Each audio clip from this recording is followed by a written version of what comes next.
See, you come across two kinds of people in the world.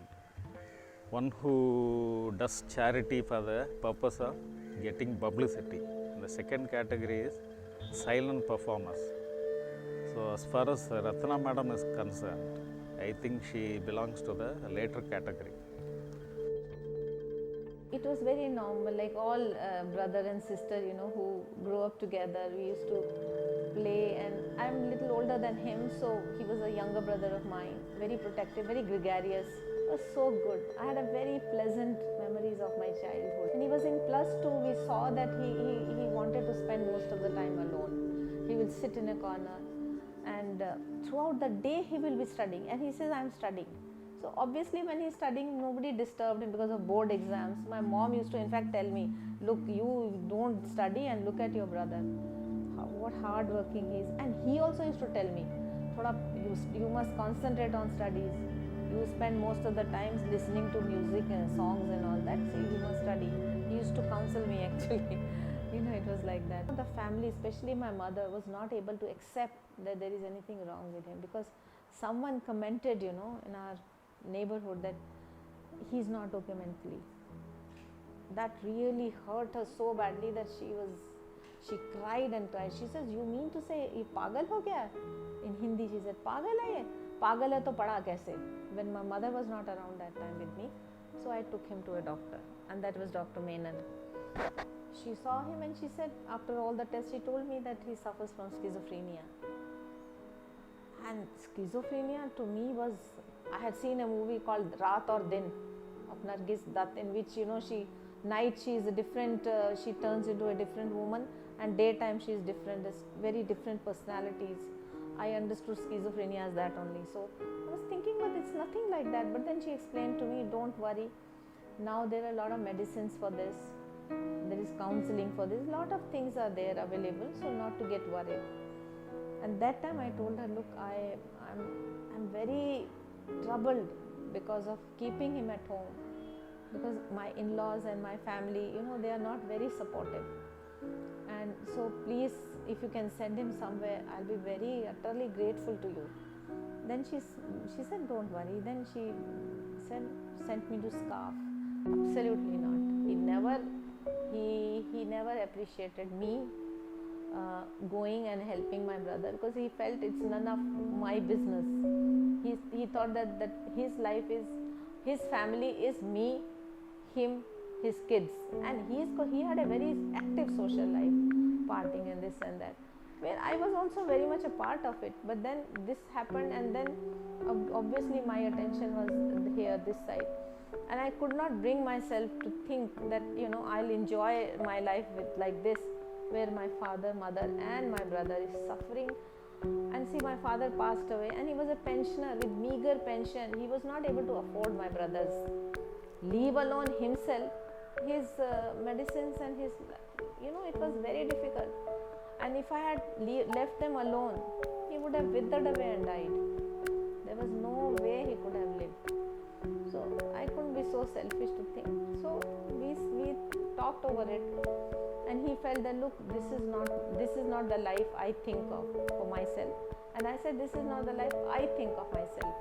So that is how we parted. We parted very, of course there were a lot of anger that time I had, but then it's okay. Today I think it has brought a lot of peace in me.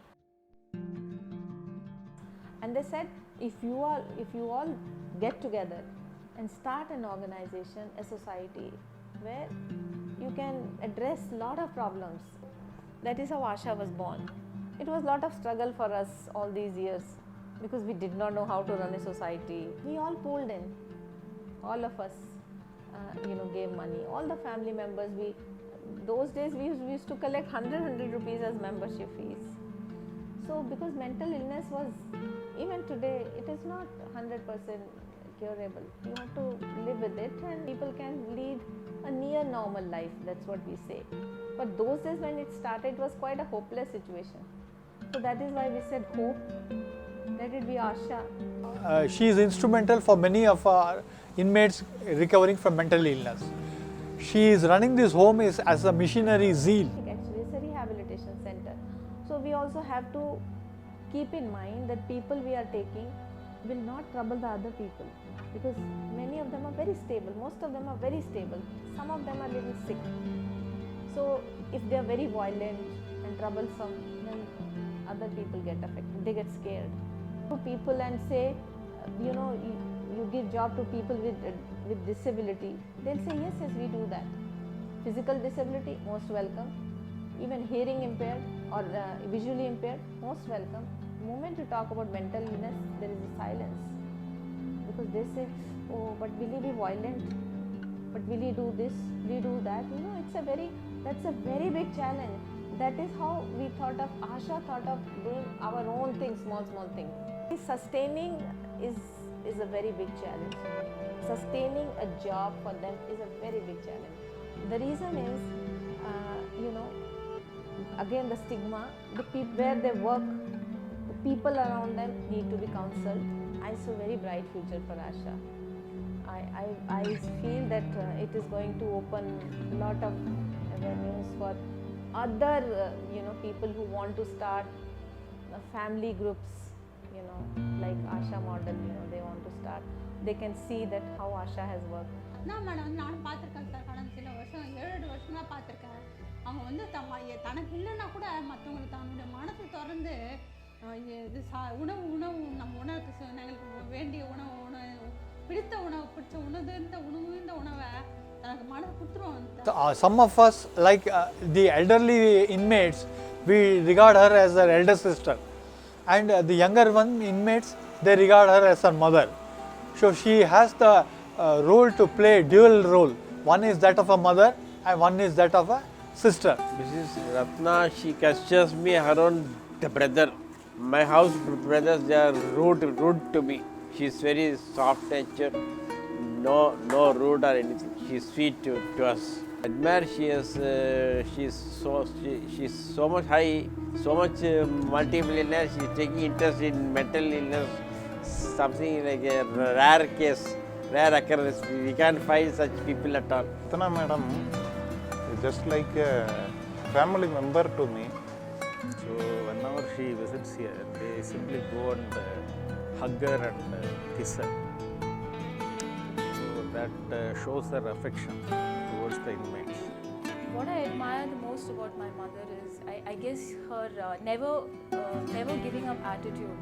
There is no question of giving up on something. There have been many situations, I would have given up and I would have said, it's too hard and too many people to convince and we can't do this. But she says, no, there is a way and the only way is to move forward. Because she has this tough exterior, like people look at her and think, oh, she's no nonsense kind of person. She's actually very soft.